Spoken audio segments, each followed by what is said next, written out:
अध्याय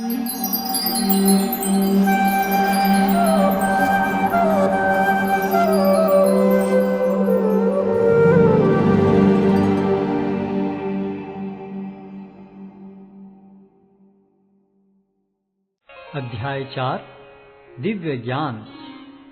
भगवान श्री कृष्ण ने कहा, मैंने इस अमर योग विद्या का उपदेश सूर्यदेव विवस्वान को दिया और विवस्वान ने मनुष्यों के पिता मनु को उपदेश दिया और मनु ने इसका उपदेश इक्ष्वाकु को दिया। आज मेरे द्वारा वही यह प्राचीन योग यानी परमेश्वर के साथ अपने संबंध का विज्ञान तुमसे कहा जा रहा है, क्योंकि तुम मेरे भक्त तथा मित्र हो। अतः तुम इस विज्ञान के दिव्य रहस्य को समझ सकते हो। इस प्रकार यह परम विज्ञान गुरु परंपरा द्वारा प्राप्त किया गया और राज ऋषियों ने इसी विधि से इसे समझा, किंतु कालक्रम में यह परंपरा छिन्न हो गई। अतः यह विज्ञान यथारूप में लुप्त हो गया लगता है। अर्जुन ने कहा, सूर्यदेव विवस्वान आपसे पहले हो चुके हैं, तो फिर मैं कैसे समझूं कि प्रारंभ में भी आपने उन्हें इस विद्या का उपदेश दिया था। श्री भगवान ने कहा, तुम्हारे तथा मेरे अनेकानेक जन्म हो चुके हैं।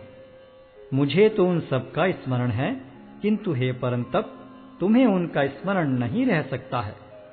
यद्यपि मैं अजन्मा तथा विनाशी हूँ और यद्यपि मैं समस्त जीवों का स्वामी हूँ, तो भी प्रत्येक युग में मैं अपने आदि दिव्य रूप में प्रकट होता हूँ। हे भरतवंशी, जब भी और जहां भी धर्म का पतन होता है और अधर्म की प्रधानता होने लगती है, तब तब मैं अवतार लेता हूं। भक्तों का उद्धार करने, दुष्टों का विनाश करने तथा धर्म की फिर से स्थापना करने के लिए मैं हर युग में प्रकट होता हूं। हे अर्जुन, जो मेरे आविर्भाव तथा कर्मों की दिव्य प्रकृति को जानता है, वह इस शरीर को छोड़ने पर इस भौतिक संसार में पुनः जन्म नहीं लेता, अपितु मेरे सनातन धाम को प्राप्त होता है।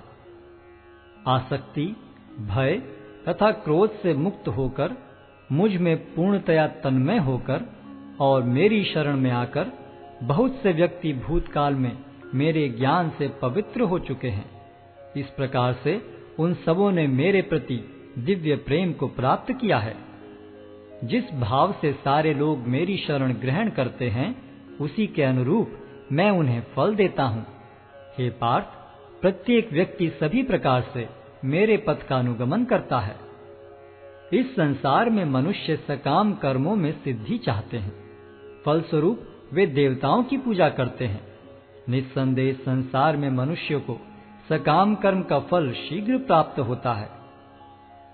प्रकृति के तीनों गुणों और उनसे संबद्ध कर्म के अनुसार मेरे द्वारा मानव समाज के 4 विभाग रचे गए।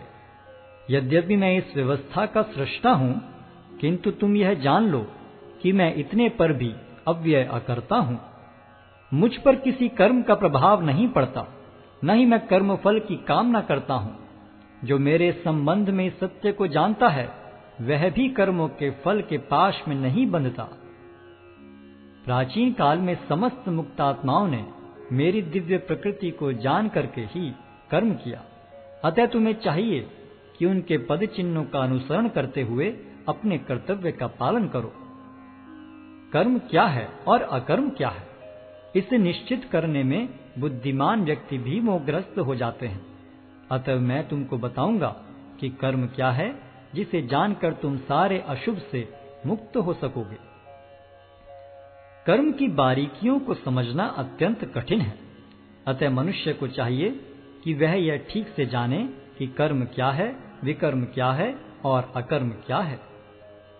जो मनुष्य कर्म में अकर्म और अकर्म में कर्म देखता है, वह सभी मनुष्यों में बुद्धिमान है और सब प्रकार के कर्मों में प्रवृत्त रहकर भी दिव्य स्थिति में रहता है। जिस व्यक्ति का प्रत्येक प्रयास इंद्रिय तृप्ति की कामना से रहित होता है, उसे पूर्ण ज्ञानी समझा जाता है। उसे ही साधु पुरुष ऐसा करता कहते हैं, जिसने पूर्ण ज्ञान की अग्नि से कर्म फलों को भस्मसात कर दिया है।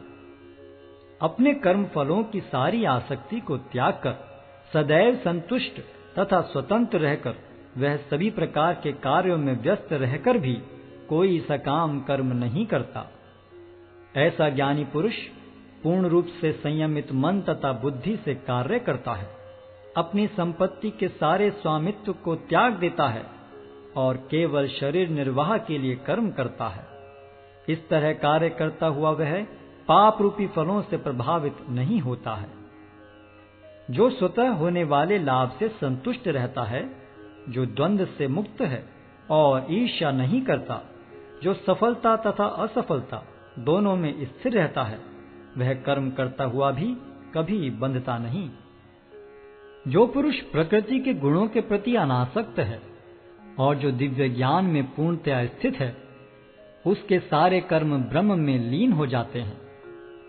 जो व्यक्ति कृष्ण भावनामृत में पूर्णतया लीन रहता है, उसे अपने आध्यात्मिक कर्मों के योगदान के कारण अवश्य ही भगवत धाम की प्राप्ति होती है, क्योंकि उसमें हवन आध्यात्मिक होता है और हवि भी आध्यात्मिक होती है।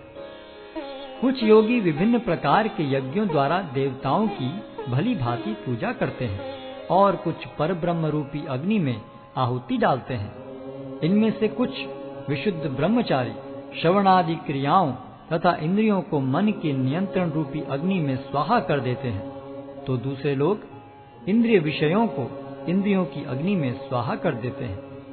दूसरे जो मन तथा इंद्रियों को वश में करके आत्म साक्षात्कार करना चाहते हैं, संपूर्ण इंद्रियों तथा प्राणवायु के कार्यों को संयमित मन रूपी अग्नि में आहुति कर देते हैं।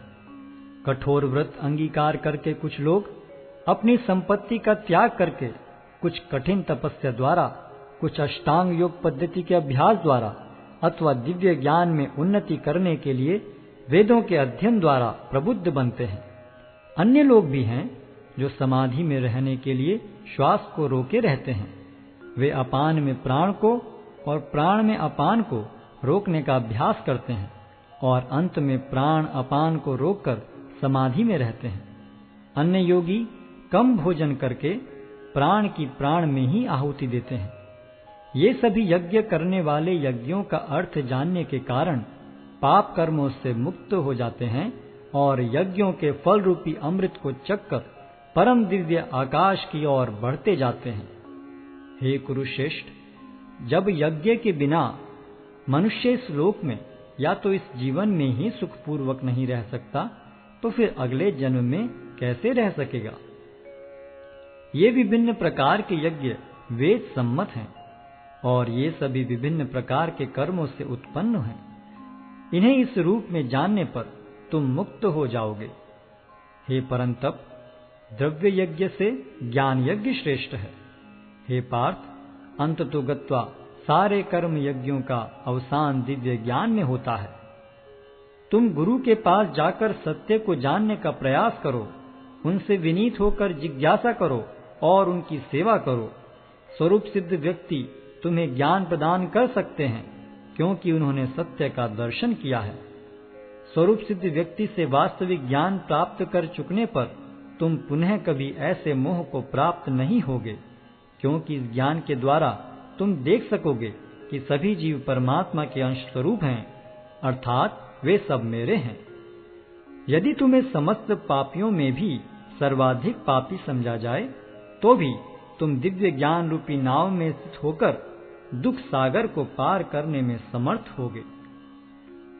जैसे प्रज्वलित अग्नि ईंधन को भस्म कर देती है, उसी तरह हे अर्जुन, ज्ञान रूपी अग्नि भौतिक कर्मों के समस्त फलों को जला डालती है।